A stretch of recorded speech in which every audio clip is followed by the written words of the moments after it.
Back. सुबह सवेरे पाकिस्तान आप देख रहे हैं और एक नजर डालते हैं टॉप स्टोरीज पर। वफाकी हुकूमत का इंसदादे कोरोना वैक्सीन मुहिम कल से शुरू करने का फैसला। वैक्सीन की पहली खेप फ्रंट लाइन हेल्थ वर्कर्स को लगाई जाएगी। वजीर सेहत पंजाब डॉक्टर यास्मीन राशिद ने आवाम को खबरदार कर दिया। कहती हैं कोरोना वैक्सीन के साइड इफेक्ट्स हो सकते हैं, हर शख्स अपनी जिम्मेदारी पर वैक्सीन लगवाए।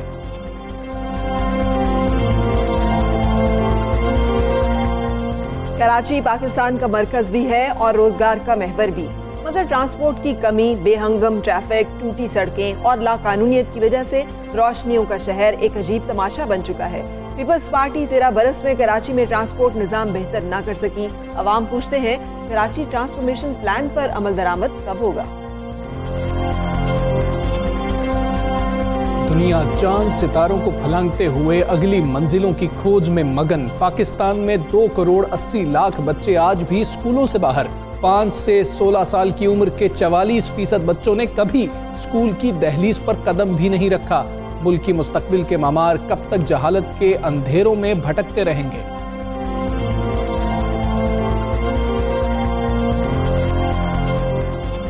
मौसम सरमा का लुत्फ अपनी जगह, मगर बालों के मसाइल से कैसे निपटें। सर्दियों में बाल खुश्क और बेरौनक होने के साथ साथ झड़ने लगते हैं। सर्द मौसम में बालों का ख्याल कैसे रखा जाए, आपको बताएंगे प्रोग्राम में।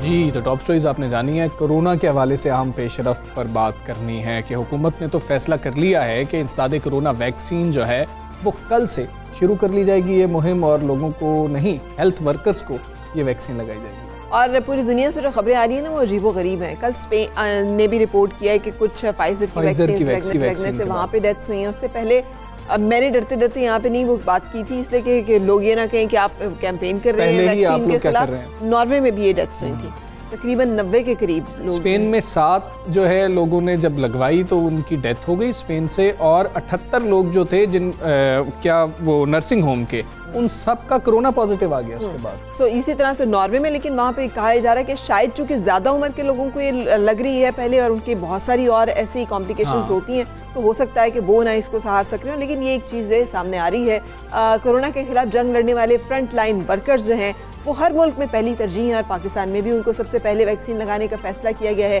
पाक फ़िज़ाई का खुसूसी तैयारा गुज़िश्ता रोज़ चीन से कोरोना वैक्सीन की पहली खेप लेकर पाकिस्तान पहुंचा है।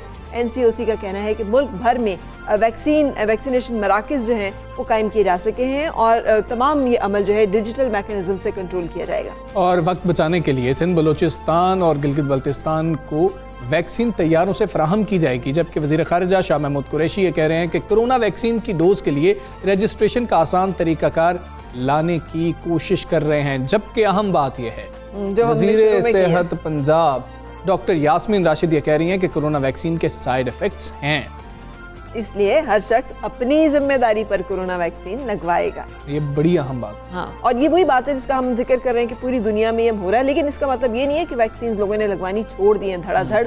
यूरोप में बरतानिया, बल्कि हमजा कह रहे हैं कि वो इतना ज़बरदस्त मुल्क का जो है वो बन गया है, वैक्सीन पहुँचती है और लोग वहाँ पर अपनी स्लीव्स तक अप किए हुए बैठे होते हैं ताकि उनको फौरी तौर पे डोज जो है वो लग जाए, क्योंकि उसके लिए ज़रूरी होता है कि जो खेप आ रही है वो 3 दिन के अंदर इस्तेमाल कर ली जाए, उसमें वो डिले नहीं कर सकते। तो इसका मतलब उन्हें एक दिन में बहुत सारे शॉट्स जो हैं गैग्स जो वो लगाने होते हैं, और वो बड़ी स्पीड के साथ उसको वो निकाल रहे होते हैं ताकि वो इस तमाम डेडलाइंस को मीट कर सकें। सो इस हवाले से हम भी बातचीत करेंगे।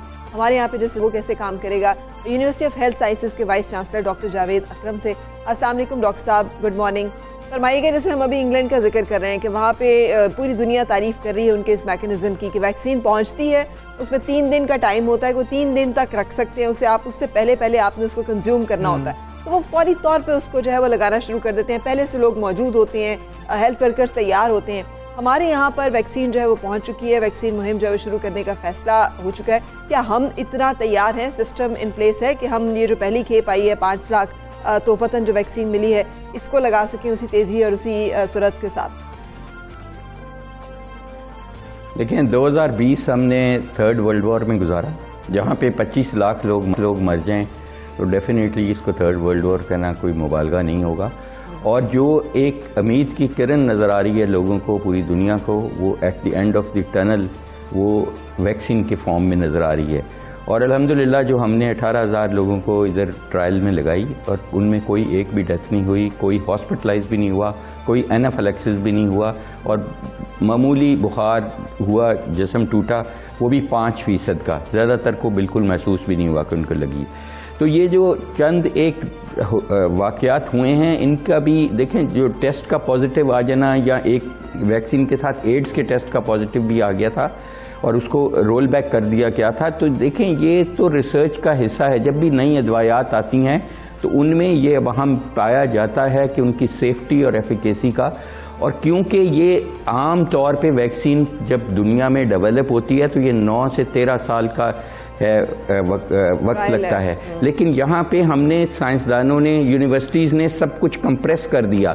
हमने फ़ेज़ 1 ट्रायल्स का कंप्लीट होने का रिजल्ट नहीं वेट किया, हमने फ़ेज़ 2 भी साथ शुरू कर दिया, फ़ेज़ 3, फ़ेज़ 4, क्योंकि हर 1 घंटे में आपके अपने मुल्क में 3 से 4 कीमती जाने जा रही हैं, दुनिया में हर 3 मिनट बाद एक इंसान मर रहा है। तो ये इससे बड़ा कौन सी क्राइसिस होगा? तो इसको रोकने के लिए हमें थोड़ा बहुत रिस्क लेना पड़ेगा, लेकिन जो मैडम ने कहा, यास्मीन राशिद साहिबा ने, कि इन्फॉर्म्ड कंसेंट उन्होंने ज़रूर बात की होगी, वो हम भी कहते हैं ट्रायल्स में साइन कराते हैं कि देखें हम किसी की भी ज़िंदगी की जिम्मेवारी नहीं ले सकते, प्रोज एंड कॉन्स बता सकते हैं, डिसीजन उन्होंने खुद करना है इंडिविजुअल ने।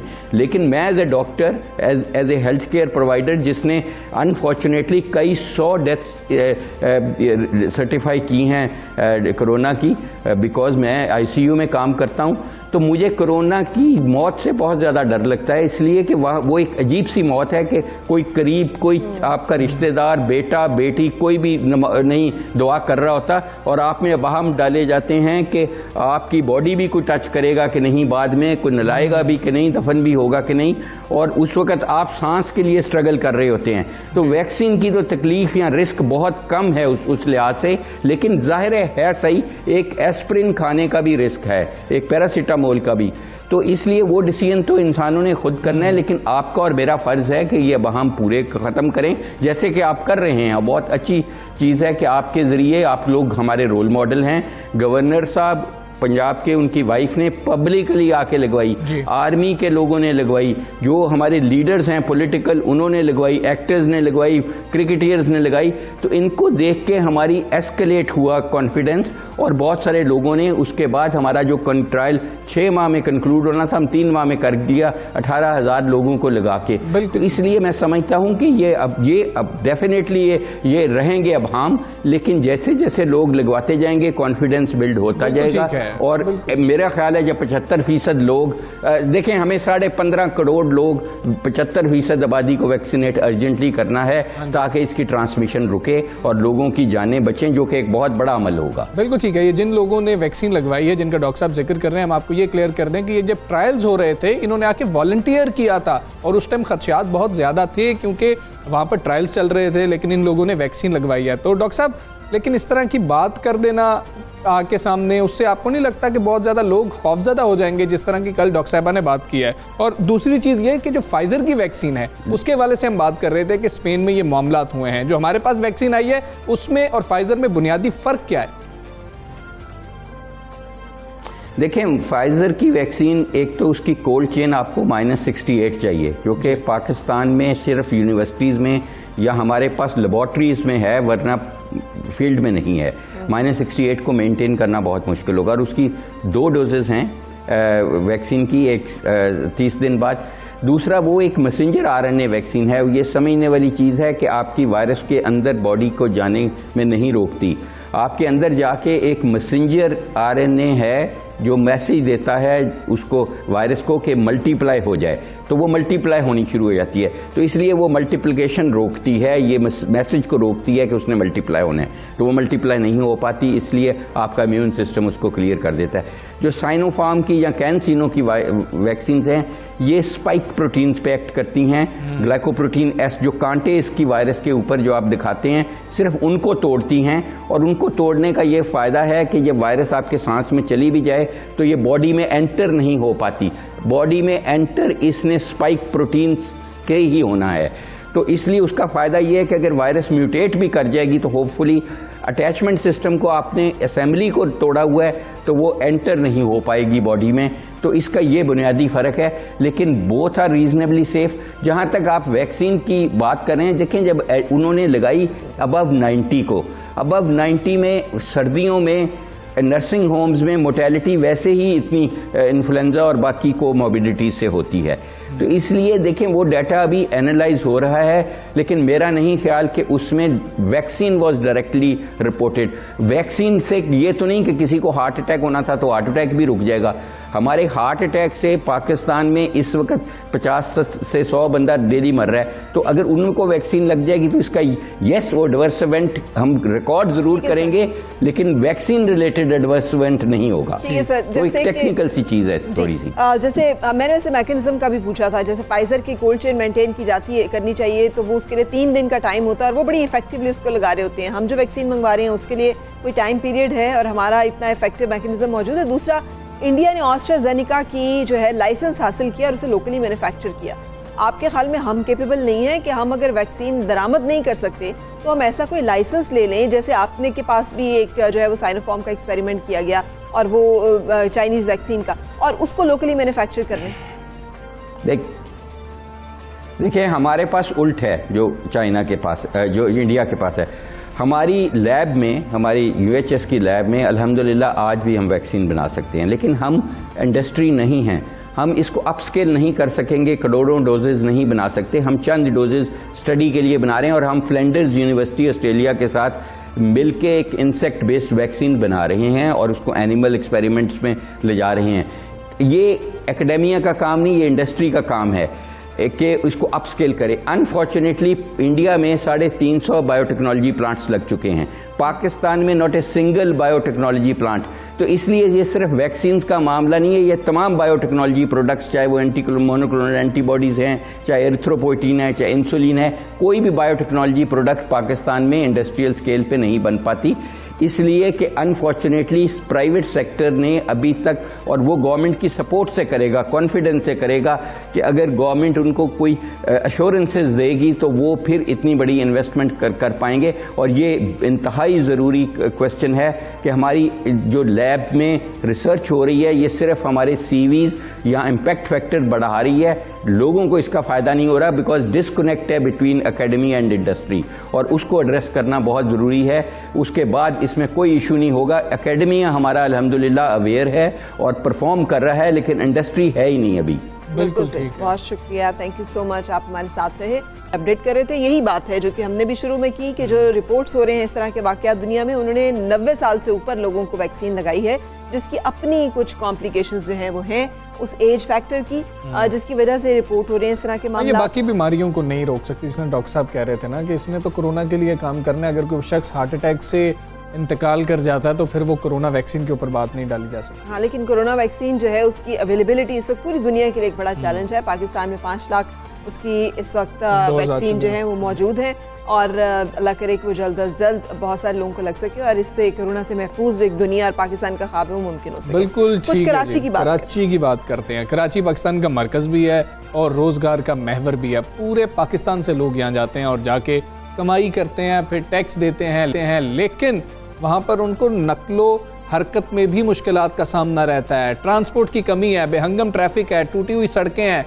लाकानूनियत समेत दूसरे मसाइल भी बहुत ज़्यादा हैं। जो बात कर ली जाए, अफसोस है कि वहाँ पर ये मसले हैं। जिधर हाथ डालो वहाँ से एक मसला जो है वो निकल आता है। पीने का साफ पानी हो या कराची में मूवमेंट हो, आपने किसी एक जगह से दूसरी जगह जाना हो तो आपको 2 घंटे तो कम से कम रखने होते हैं कि आपको उसमें आने जाने में या पहुँचने में ही लग जाएंगे। अब कमिश्नर कराची भी चिल्ला उठे कि शहर की आबादी बहुत बढ़ गई है, मगर यहाँ पब्लिक ट्रांसपोर्ट की शदीद कमी है, हमें मिनी बसेज और कोचेज़ की तादाद जो है उसको बढ़ाना होगा। उन्होंने ट्रांसपोर्टर्स पर जोर दिया है कि वो ज़्यादा से ज़्यादा गाड़ियाँ सड़कों पर लाएँ ताकि लोगों को सस्ती ट्रांसपोर्ट मुहैया हो सके। लेकिन हकीकत जो है वो ये है कि आज रोशनियों का शहर गंदगी के ढेर और मसाइल के अंबार के लिए दबा हुआ है। यहाँ बहुत सारे मसाइल हैं जिनके बारे में हम बातचीत करना चाहेंगे अभी, और हमारे साथ वज़ीर ट्रांसपोर्ट सिंध अवैस कादिर साहब मौजूद हैं, सो उनसे हम जानेंगे। अस्सलाम वालेकुम अवैस कादिर साहब, शुक्रिया हमें ज्वाइन करने के लिए। कमिश्नर कराची ने कहा है कि शहर की आबादी बहुत बढ़ गई है मगर पब्लिक ट्रांसपोर्ट की शदीद कमी है, और इससे पहले हमने देखा कि ऐसी रिपोर्ट जो है वो आ चुकी है जिसमें बताया गया कि कराची एक ऐसा शहर है जहाँ पे कोई इंफ्रास्ट्रक्चर मौजूद नहीं है ट्रांसपोर्ट के हवाले से। तो अब मुझे बताइए कि पाकिस्तान पीपल्स पार्टी की हुकूमत जो कि तकरीबन 13 साल से, तो हम कंसेक्यूटिव कह सकते हैं, यहाँ पर हुक्मरान है, जिम्मेदारी किस पर है और इस मसाइल का हल जो है वो कब तक निकाला जा सकेगा? बिस्मिल्लाहिर्रहमानिर्रहीम। देखें जी, कमिश्नर साहब ने ये बात जो कही है, उनका क्या एंगल था बोलने का, उनका क्या इसका मतलब था, लेकिन अगर इसको आप इस परसेप्शन में लेते हैं कि सूबाई हुकूमत कुछ नहीं कर रही है तो ये बिल्कुल गलत है।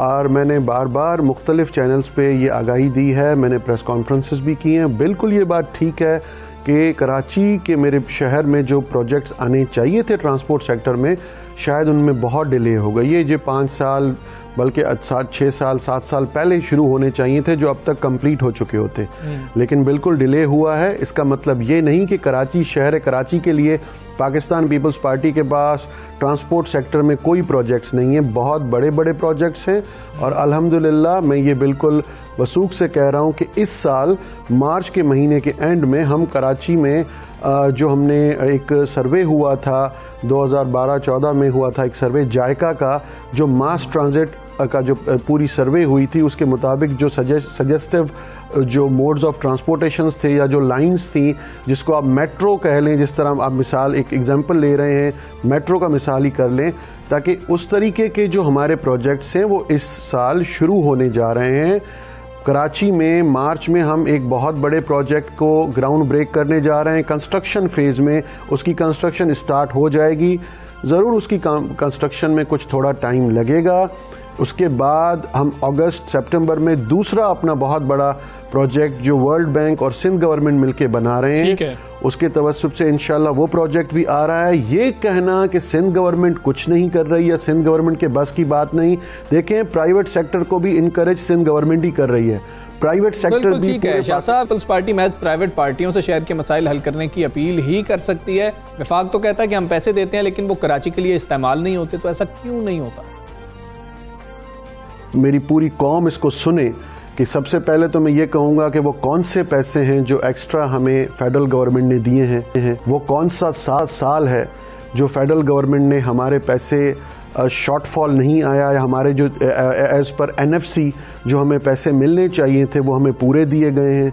वो कौन सा प्रॉमिस है जो फेडरल गवर्नमेंट ने सिंध गवर्नमेंट के साथ किया। इवन चलें डेवलपमेंट प्रोजेक्ट्स को तो आप छोड़ दें, वो तो हम जो अपनी सेविंग्स हैं, जो हमारे सिंध गवर्नमेंट के फाइनेंशियल हालात हैं, उसको देखते हुए हम इसीलिए डिले होती है, जो हमारे पास अपने फंड्स हैं उनसे डेवलपमेंट कर रहे हैं। लेकिन मैं ये कह रहा हूँ कि वो कौन से फंड्स हैं जो फेडरल गवर्नमेंट ने सिंध गवर्नमेंट को दिए हैं कि वो आके यहाँ पे डेवलपमेंट करें।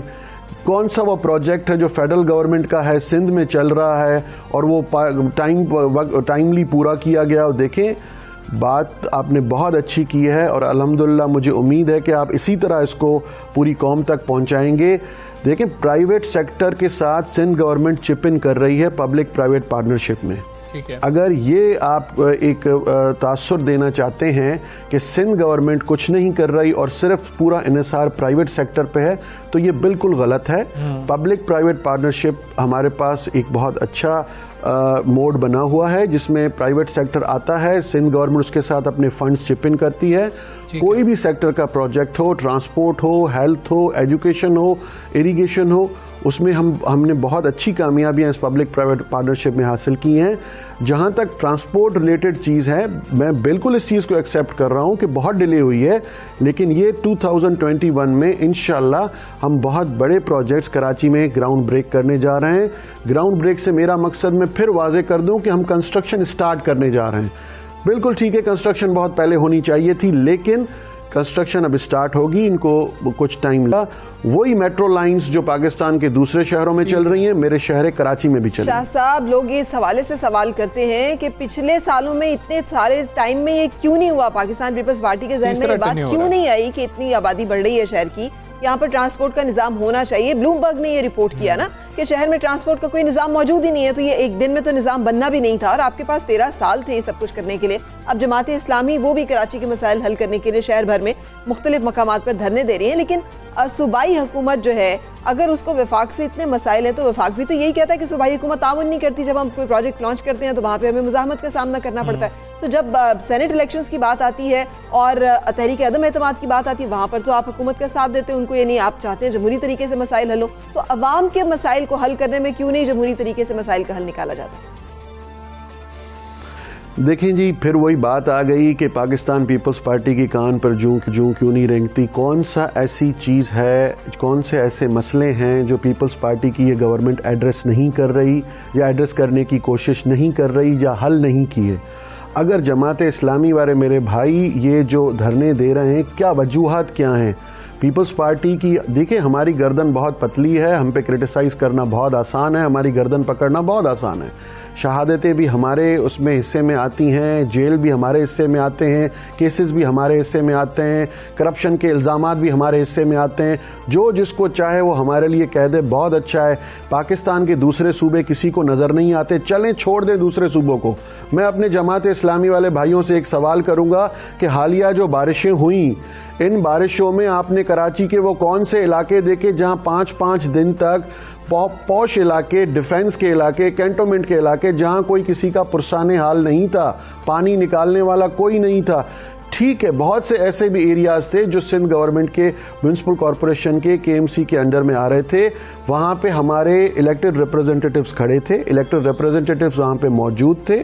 वो वहाँ पे जो मशीन मैकेनिज्म था वो उन्होंने बिल्कुल टाइमली इस्तेमाल किया। कुछ टाइम लगा लेकिन वहाँ से पानी पहले निकल गया बारिशों का, वहाँ से क्लीनिंग पहले हो गई बनिस्बत उन इलाकों के जो खरबों रुपए टैक्सेस की मद में लेते हैं। और वहाँ पे कोई आखिर एहतजाजात हुए, वहाँ पे FIRs काटी गई, जो मसले हुए सबके सामने। वहाँ पे यहाँ कराची जो है, कराची के उन इलाकों के बारे में कोई नहीं बोलेगा। आप अफसोस के साथ कहना पड़ रहा है कि धरने तो लगा दिए जाते हैं लेकिन कोई सच नहीं बोलता कि आखिर होना क्या चाहिए, किसने क्या करना है और किसने क्या नहीं किया। चलें दूसरी तरफ आ जाते हैं। बारिशें गुजर गई, पानी निकल गया। अभी तक मैं दावा करता हूं कि वो एरियाज जहां पे रोड्स में जो प्रॉब्लम्स आई थी, जहां पे सीवरेज लाइंस में प्रॉब्लम्स आई थी, सिंध गवर्नमेंट की तरफ से हर DMC में काम अभी भी जारी है। ये सोशल मीडिया भी विटनेस कर रही है, कराची के लोग भी विटनेस कर रहे हैं। वहाँ पे कारपेटिंग्स भी हो रही हैं, सीवरेज सिस्टम भी बन रहा है। दूसरा जो इंफ्रास्ट्रक्चर जहाँ पे नुकसान हुआ उसको भी हम रिपेयर करने की कोशिश करें। बहुत हद तक हम कर भी चुके हैं, लेकिन क्या उन दूसरे एरियाज में जिनका नाम लेने से भी आप घबरा रहे हैं, क्या वहाँ कोई गया है? क्या धरना आपने दिया है तो सिर्फ सिंध गवर्नमेंट के खिलाफ दिया है? देखें, कर लें, देखें वैसे ही माजी में होता रहा है। हमें तो जो काम करना है या नहीं करना किसी को, वो उन्होंने हमारे कंधे डाल देना है कि ये कसूर भी सिंध गवर्नमेंट का है, ये सारे कसूर भी सिंध गवर्नमेंट के हैं। लेकिन हम अपना काम करते रहेंगे जो हमें मैंडेट दे के हमारे सिंध के भाइयों बहनों ने यहाँ भेजा है। हम अपना फर्ज पूरा करते रहेंगे, हम वो खिदमत करते रहेंगे जो हमने प्रॉमिस किया। कादिर शाह साहब, आपने फरमाया कि जिस तरह से बारिशों का मामला था हम सब ने देखा था, जिस तरह नाले साफ हुए थे वो सब ने देखा था। खैर, पीपल्स पार्टी के अलावा हर जमात कह रही है कि कराची के देरीना मसाइल हैं, उनका हल होना चाहिए। अगर इतना काम हो रहा है तो उनको क्यों नज़र नहीं आ रहा? वो क्यों निकल रहे हैं बाहर? वो क्यों मकामात पर जाते हैं, जाके बताते हैं यहाँ पर भी ये मसला है? क्या सिर्फ पीपल्स पार्टी को वो नज़र आ रहा है, बाकियों को नज़र नहीं आ रहा कि ये काम हो रहा है? कराची सिंध का हिस्सा है, सिंध हमारा सूबा है, सिंध हमारी धरती है और कराची उसका बिल्कुल हब है, वो उसका कैपिटल है। और मेरा शहर कराची हमेशा सिंध का हिस्सा ही रहेगा।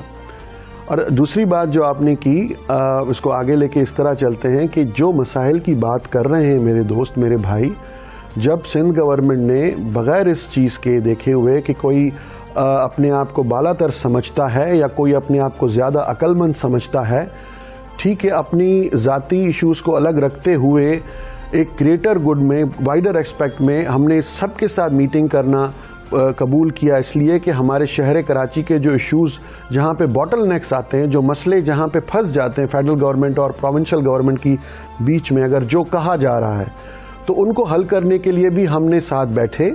हमने ये कोशिश की कि जो फेडरल गवर्नमेंट के इश्यूज़ कराची से प्रिटेंड करते हैं, जो एरियाज़ इस वक्त भी कराची में हैं, जो फेडरल गवर्नमेंट जिसको फेडरल गवर्नमेंट के इदारे मॉनिटर करते हैं, अगर वहाँ पे कोई इश्यूज़ हैं तो बैठ के हम साथ उसको मसले को हल कर सकें। बहुत अच्छी बात है कि बैठ के मामला किए जाएं, सारे स्टेक होल्डर्स जो हैं इसका हिस्सा बने और जमहूरी तरीके से, जिस तरह से हम बात कर रहे थे कराची के मसाइल का हल निकाल लिया जाए, बैठते हैं तो लड़ पड़ते हैं। मसाइल का हल भी निकाला जाए, जैसे जमहूरियत को बचाने के लिए बाकी तमाम हल निकाल लिए जाते हैं, तो फिर अवाम के मसाइल का हल भी जमहूरी नहीं, तरीकों जब से अवामी निकालना मसाइल पर बैठते हैं तब लड़ पड़ते हैं ना, लड़ाई हो जाती है हमारी। वहाँ पे लड़ाई हो जाती है, बाकी जगहों पे जो है वो सुलह है, बाकी बिल्कुल जगहों पे ऐसे सब ही है। चीज़ें जो है ठीक है। Okay, time for break, break के बाद मिलते हैं।